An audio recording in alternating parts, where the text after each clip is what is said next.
Hi, I'm Chris. I'm the chef at the Herb Farm restaurant here in Woodinville. Today we're going to be doing sorbet using Douglas fir needles. I've already made the base. It's an infusion of Douglas fir into syrup along with just a little bit of verjus and a little bit of creme fraiche. We're just going to turn the machine on and pour the chilled sorbet base in and just let it spin.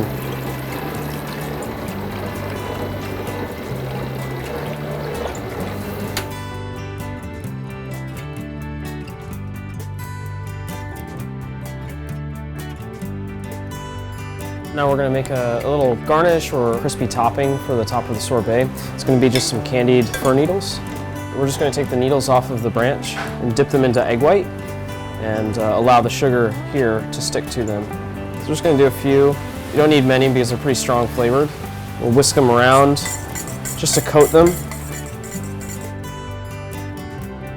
We'll drop them into the sugar. Then we'll just toss these in the sugar a little bit to coat them. They look kind of frosty.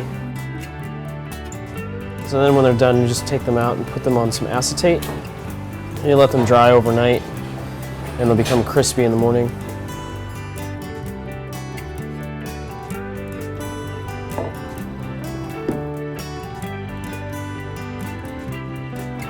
There you have it. Merry Christmas from the Herb Farm. And from Buttonwood Farm. Bye. Bye.